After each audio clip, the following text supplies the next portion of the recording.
Baik, Assalamualaikum warahmatullahi wabarakatuh. Perkenalkan nama saya Afwan Nasution dengan NIM 2310951009. Di sini saya akan mempresentasikan tugas dua medan elektromagnetik. Eh, Baik, kita langsung saja masuk ke nomor 2.1.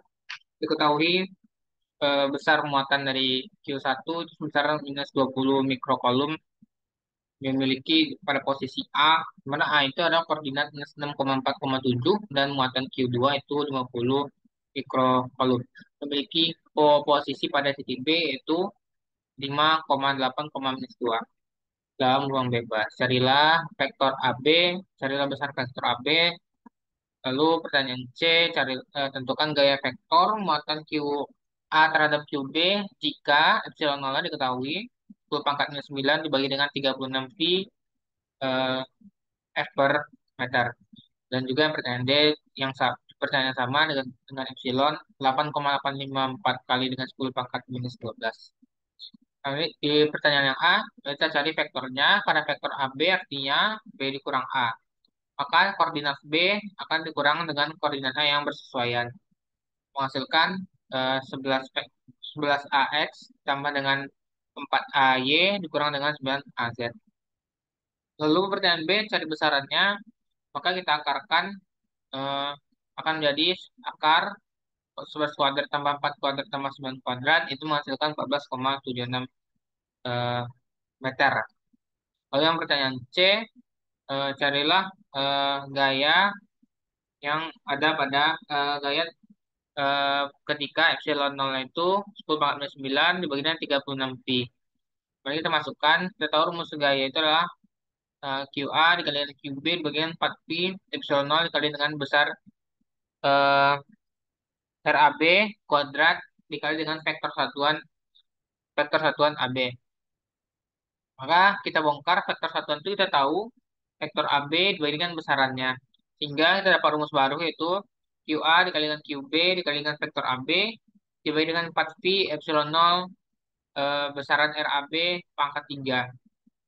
Maka kita masukkan minus 20 dikali minus 20 dikali minus 6 dikali dengan 10 pangkat minus 6 dikali dengan 50 dikali dengan 10 pangkat minus 6 dikali dengan vektor AB kalau dibagi dengan 4 pi, masukkan epsilonnya, 10 pangkat minus 9 bagi 36 pi, lalu dikali dengan besaran RAB itu 14,76 pangkat 3.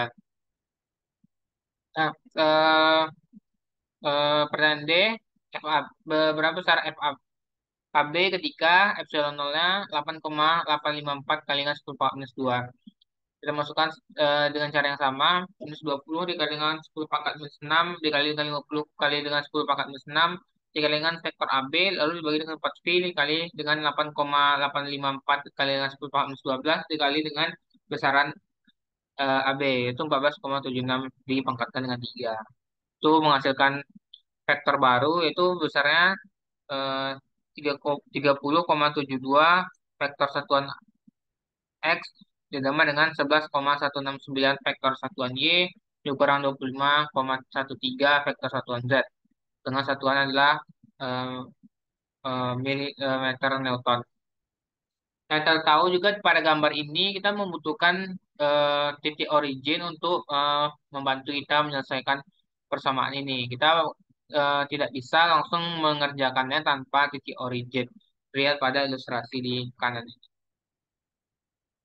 Lalu lanjut nomor 2.2, sebuah muatan sebesar 0,3 mikrokolom terletak di titik A, yaitu adalah 25, minus 30 kali dengan 15, dan muatan yang kedua itu sebesar 0,5 mikrokolom terletak di titik B, yaitu titik B adalah minus 10,8,12 cm.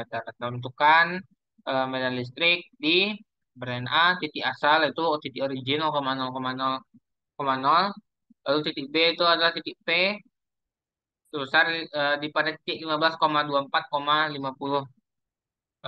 Lalu mari kita jawab di sini. Untuk pertanyaan A itu adalah titik asal. Kita tahu titik asal itu sama saja kita mengurangkan eh, titik awalnya lalu dikurang dengan titik akhirnya karena tujuan itu adalah tujuan awalnya adalah titik 0,00 lalu menuju A. atau kita bisa sebut itu vektor OA, maka vektor adalah pengurangan dari titik A dikurang dengan titik origin yang bersesuaian. Artinya itu sama saja dengan vektor A itu sendiri. Ah, vektor A, vektor OA adalah 25 eh, satuan vektor satuan X dikurang dengan 30 vektor satuan Y tambah dengan 15 vektor satuan Z dalam satuan centimeter. Kalau kita cari besarannya, LA itu menghasilkan 41,83 centimeter. Epsilon 0 kita tahu ketetapan konstanta ini adalah sebesar 8,85 dikali dengan 10 pangkat minus 12.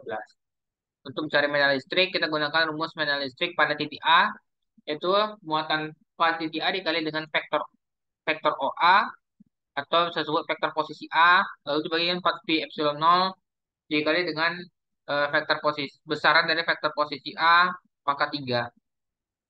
Kita menentukan angkanya minus 0,3 dikali dengan 10 pangkat minus 6, lalu dikali dengan vektor OA. Vektor OA tidak lupa kita kalikan, kita bagi dengan 10 dengan 100 agar dia menjadi meter. Lalu kita bagi 4pi dikali dengan 8,85 kali dengan 10 pangkat minus 12 dikali dengan besaran vektor posisi A itu sebesar 41,83 karena kita ingin dia menjadi meter, kali kita bagi dengan 100 lalu pangkatkan dengan 3. Itu menghasilkan minus 365,55, lalu dalam kurungnya adalah vektor posisi A. Di sini kita gunakan satuan itu loh, yaitu kilovolt per meter.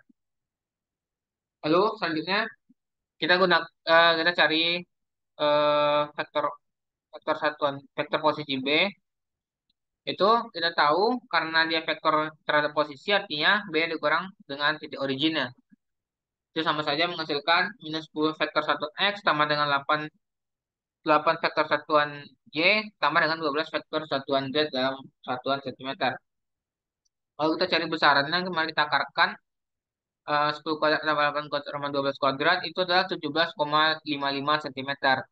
Lalu kita cari medan listrik pada titik B dengan rumus QB dikali dengan ROB dibagikan 4pi epsilon 0 ROB pangkatkan dengan 3. Itu akan sama dengan perkalian antara 0,5 dikali dengan 10 pangkat minus 6 dikali dengan vektor OB, tidak lupa kita kalikan 10 pangkat minus 2, lalu dibagi dengan 4pi epsilon 0, lalu dikali dengan besaran dari OB itu 17,55 dikali dengan 10 pangkat minus 2 dalam satuan meter. Lalu dipangkatkan dengan 3. Itu menghasilkan 8.317,36, lalu dikali dengan vektor posisi dari si B dengan satuan kilovolt per meter. Untuk mencari untuk cari medan listrik pada titik asalnya, karena kita tahu vektor ini, kita lihat ilustrasi pada bawah ini, jika vektor itu menuju pada arah bawah, ya, maka arah dari QA menuju origin dan arah dari QB menuju origin itu memiliki vektor medan listrik tersendiri. Itu medan listriknya akan mengarah ke sini untuk B dan medan listrik A akan mengarah ke sini. Karena ada dua arah vektor ini, maka besar dari medan listrik pada titik origin itu adalah resultan dari dua vektor ini. Hingga kita tahu resultan itu adalah pertambahan antara vektor penyusunnya.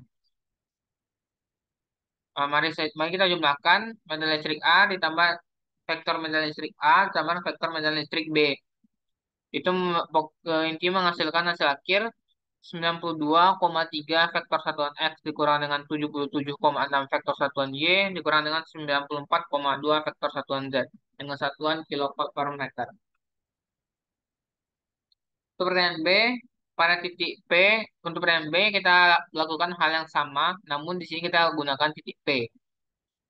Terlebih dahulu kita cari vektor PA, itu artinya koordinat A dikurang dengan koordinat P. Yang bersesuaian kita kurangkan, yang bersesuaian kita jumlahkan. Maka menghasilkan 10A vektor satuan X dikurang dengan 50 vektor satuan Y dikurang dengan 35 vektor satuan Z dalam satuan cm. Kita cari besarannya, itu menghasilkan 61,84 cm. Lalu kita cari medan listrik pada titik A dengan cara yang sama seperti tadi. Langsung saja kita masukkan angkanya minus 0,3 dikalikan 10 pangkat minus 6. Lalu dikali dengan vektor PA. Lalu dikali dengan 10 pangkat minus 2. Mengubahnya menjadi ke meter. Lalu kita bagi 4 pi dikali epsilon dikali dengan 61,84 dikali dengan 10 pangkat minus 2. Lalu kita pangkatkan 3. Itu menghasilkan minus 114,03 dikali dengan vektor PA. Itu menghasilkan besar dengan satuan watt per meter. Selanjutnya PB, vektor PB itu artinya pengurangan antara titik B dengan titik P. Itu menghasilkan minus 25 vektor satuan X kurang 12 vektor satuan Y dikurang dengan 38 vektor satuan Z. Maka kita cari besaran dari PB, itulah 47,04 cm. Dengan cara yang sama, jika kita mendapatkan medan listrik dari titik B, itu sebesar minus 431,86 dikali dengan vektor PB. Itu menghasilkan yang menghasilkan dalam satuan volt per meter. Karena kita tahu tadi adalah kita mencari titik P, medan listriknya artinya kita jumlahkan resultannya. Kita dapat di sini adalah penjumlahan antara minus 114,03 dikali dengan vektor PA tambah dengan 431,86 vektor PB. Itu menghasilkan 11,9 vektor satuan X kurang 0,519 vektor satuan Y ditambah dengan 12,4 vektor satuan Z. Kita gunakan satuannya itu kilo volt per meter. Lanjut soal D23.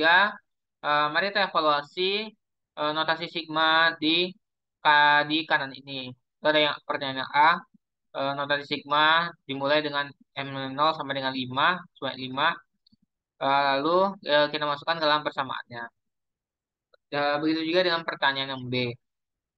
M yang dimulai dari 1 sampai dengan 4. Mari kita masukkan angka-angkanya. Eh, Ketika M itu sama dengan 0, untuk pertanyaan A, ketika M yang sama dengan 0, maka 1 ditambah 1 dibagi dengan 1. Jika M-nya 1, 1 dikurang 1 dibagi 2. Jika M-nya 3, ketika M-nya 2, 1 ditambah 1 dibagi 5. Ketika M-nya 3, itu 1 kurang 1 dibagi dengan 10. Ketika M-nya 4, itu 1 tambah 1 dibagi dengan 17. Ketika M-nya 5, 1 dikurang 1 dibagi 26. Maka 2 ditambah 0 tambah 2 per 5 tambah 2 per 17 itu menghasilkan 2,52. Untuk pertanyaan B, dengan cara yang sama, ketika M itu bernilai 1, maka 0,1 ditambah dengan 1 ditambah dengan bagi dengan 5 pangkat 3 per 2. Lalu ditambah ketika M itu 2, 0,01 tambah 1 dibagi dengan 8 pangkat 3 per 2. Jika M itu 3, maka 0,001 ditambah 1 dibagi dengan 13 pangkat 3 per 2. Ketika M 4, 0,0001 ditambah dengan 1 dibagi dengan 20 pangkat 3 per 2. Maka hasilnya adalah penjumlahan antara 0,098 tambah 0,049 ditambah dengan 0,022 ditambah dengan 0,011. Itu menghasilkan 0,176. Lanjut, soal nomor 2.4. Hitunglah jumlah muatan total dalam setiap volume yang ditunjukkan. Nah, kita tahu diberitahu batas-batas penjumlahan muatan total ini, yaitu untuk pertanyaan A itu 0,1 kecil sama dengan mutlak X. Begitu juga berlaku untuk mutlak Y, mutlak Z juga memiliki batas yang sama. Lalu dibatasi dengan eh, intervalnya ditutup dengan kecil sama dengan 0,2. Oke. Juga kita tahu di sini adalah roh volumenya itu bersama roh volumenya 1 dibagi X pangkat 3 dan X pangkat 3 dikali dengan Y pangkat 3 lalu dikali dengan Z pangkat 3. Nah, mari kita jawab untuk pertanyaan A. Nah, kita tahu eh, X dan X, Y dan Z itu X, Y, dan Z itu eh, merupakan suatu mutlak, di mana mutlak itu sendiri punya dua arah dan dua syarat. Kita lihat ketika X-nya itu besar sama dengan nol, maka eh, mutlak itu nilai X-nya itu harus bernilai positif. Artinya pada interval ini dia memenuhi. Namun kalau kita uji lagi pada ketika minus X, minus X kecil nol, maka minus X yang kita masukkan, maka interval ini juga memenuhi pada area interval 0, minus 0,1 kecil sama dengan X kecil sama dengan 0, minus 0,2. Kedua-dua interval ini memenuhi, namun yang menjadi kendala bagi kita untuk menghitung ini adalah integral itu sendiri adalah sesuatu mekanisme yang menghitung daerah yang kontinu, sementara solusi mutlak berada pada interval yang tidak kontinu. Sehingga eh, hasil integral ini sama dengan nol. Lalu lanjut untuk pertanyaan B, dibatasi 0 kecil sama dengan rho kecil sama dengan 0,1, lalu dibatasi lagi 0, kecil 0 kecil sama dengan V kecil sama dengan V. Lalu sumbu Z itu 2 kecil sama dengan Z kecil sama dengan 4. Lalu ketahui persamaan rho volume ya. Itu adalah rho kuadrat dikali dengan Z kuadrat dikali dengan sin 0,6 pi. Nah, kita perlu tahu ide dalam pengerjaan soal 2.4 bagian B ini. Kita tahu di sini ada variabel rho, ada variabel variabel pi dan variabel Z.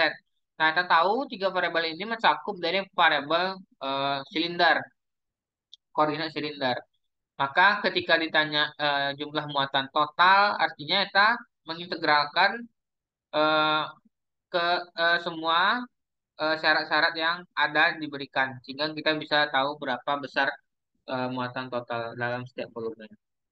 Langsung saja kita masukkan, eh, karena ada tiga syarat, kita gunakan integral lipat 3. Eh, batas sumbu Z-nya itu adalah 2 sampai dengan 4. Batas Pi-nya, Pi-nya kita gunakan 0 sampai dengan Pi. Lalu untuk batasnya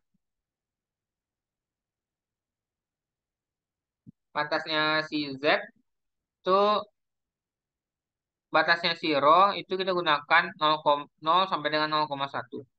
Lalu kita masukkan persamaan rho volume ya. Itu adalah rho kuadrat dikali dengan Z kuadrat dikali dengan sin 0,6 pi. Nah, kita tahu dV di dalam dikali dengan dV, kita tahu dV pada koordinat silinder itu adalah rho dikali dengan dP, d rho dikali dengan dP dikali dengan dz. Hingga hasil integral ini adalah 1,018 mikrocoulomb. Untuk pertanyaan C, eh, kita gunakan juga dengan cara yang sama, kita pakai. Namun sini variabel yang memenuhi kita tahu adalah ada R, ada P, dan ada theta. Itulah koordinat bola. Dengan dV adalah R sin theta, d theta, lalu dP dikali dengan dr. Lalu di sini kita masukkan persamaannya, yaitu persamaannya integral volumenya batas-batasnya dikali dengan rho pi dikali dengan dv. Kita masukkan semuanya, maka kita dapat hasil integralnya ini adalah sebesar 6,28 kolom. Lanjut ke 2.5, muatan garis seragam tak terhingga lebarnya tak terhingga sebesar 5 nano kolom per meter terletak di sepanjang sumbu X dan Y. Eh, Positif dan negatif di ruangan bebas. Temukan medan listrik vektor E pada titik yang diketahui berikut. Nah, sebelum kita mengerjakan, kita harus tahu untuk mencarinya, untuk mencari medan listrik di titik 0,0,4, apa saja yang kita butuhkan untuk mencarinya. Nah, di sini kita tahu titik 0,04 itu harus kita proyeksikan terhadap eh, karena di sini seragam tak berhingga besarnya itu 5 5 nanokolum per meter itu terletak di sepanjang sumbu X dan Y. Artinya tinjauan kita harus mengacu pada X dan Y. Selain kita memperhitungkan dia terkena pada sumbu X, artinya juga kita harus mempertimbangkan ketika dia kena pada sumbu Y. Mari kita lihat, karena dia sumbu Z, maka jarak tercepat atau terdekat untuk mengenai sumbu X adalah sejauh 4. Dan juga mengenai sumbu Y itu sejauh 4. Artinya di sini eh, kita lihat vektor yang mewakilinya adalah vektor Z. Artinya RPX, vektor PX itu adalah 4 vektor satuan Z. Untuk mencari vektor satuan PX itu adalah kita masukkan angka-angkanya, yaitu adalah 4 vektor satuan Z dibagi dengan 4. Bersama nilai listrik untuk kasus ini, untuk kasus muatan seragam yang tak berhingga ini pada garis, itu adalah rho luas dikali dengan vektor PX dibagi dengan 2 pi epsilon 0 lalu dikalikan dengan besaran dari PX. Nah, yang menjadi unik di sinilah kita tidak menggunakan vektor satuan dari variabel manapun, tetapi kita meninjaunya satu persatu. Hingga setelah kita masukkan angka-angkanya itu menghasilkan 22,479 vektor AZ. Karena kedudukan X dan Y itu sama, maka kita tambahkan dengan bilangan yang sama. Menghasilkan 4.520, 4.445 vektor satuan Z dengan satuan volt per meter. Untuk titik B 0,3,4. Nah, karena ya 0,3,4 ini bervariasi, agar dia tak bisa mengenai sumbu X atau Y, mari kita proyeksikan sebagai berikut. Nah, kita tahu sumbu X itu berjarak, dia berjarak sebanyak 3 satuan, dan sumbu Y itu berjarak sejauh, sorry, untuk sumbu X itu kita harus tahu jarak titiknya merupakan Pitagoras dari 3 kuadrat ditambah dengan 4 kuadrat. Lalu kita akarkan.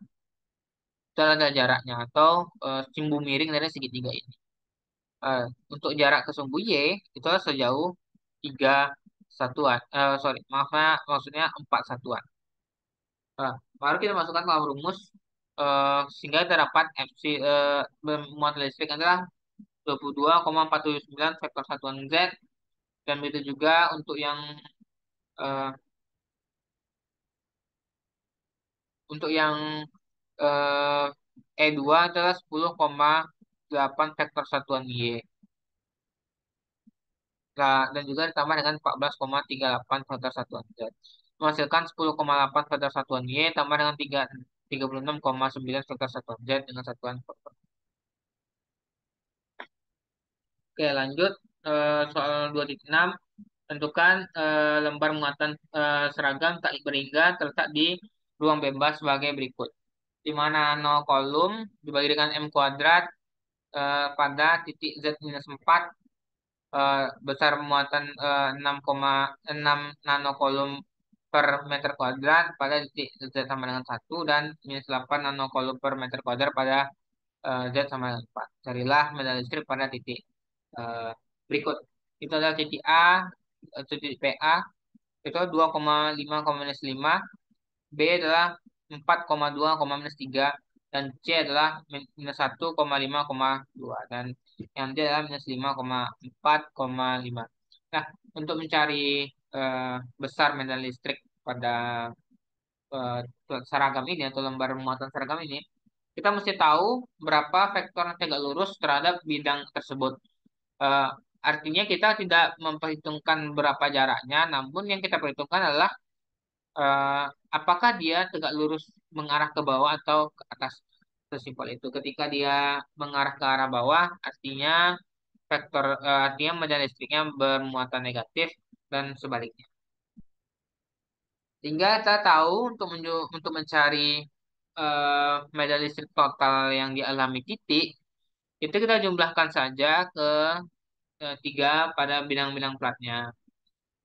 Di sini untuk pertanyaan yang A kita dapat minus 56,5 vektor satuan Z dengan satuan volt per meter. Untuk yang B itu adalah 282,4 vektor satuan Z volt per meter. Untuk yang C 960,45 vektor satuan Z untuk volt per meter dan 56,5 vektor satuan Z volt per meter. Untuk pertama pertanyaan 27, tentukan persamaan garis arus stemline yang melewati titik P dan dalam medan listrik. Berikut. Yang A kita tahu persamaan minus 8x per Y, vektor satuan X tambah dengan 4x kuadrat per Y kuadrat dikali dengan vektor satuan Y. Nah, kita tahu DY per DX itu kedudukannya sama dengan vektor vektor medan listrik listrik pada Y dibagi dengan vektor eh, listrik pada X. Nah, kita tahu vektor Y dan vektor X itu sama dengan 4x kuadrat dibagi dengan Y kuadrat dibagi dengan minus 8x dibagi dengan Y. Maka setelah kita melakukan penurunan yang panjang, hasilnya adalah menghasilkan Y kuadrat tambah dengan X kuadrat tambah bagi 2 sama dengan C kuadrat bagi 2. Persamaan garis pada titik P. Mari kita substitusi sesuai nilainya. Itu kita dapati C kuadrat itu sebesar 33. Maka persamaan solusi khususnya itulah X kuadrat tambah 2Y kuadrat sama dengan 33. Dan yang B, begitu juga dengan cara yang sama, eh, kita menghasilkan E kuadrat untuk persamaan solusi khususnya itulah E kuadrat sama dengan 15,74 tambah 0,4X dikurang 0,08 ln 5X tambah 1.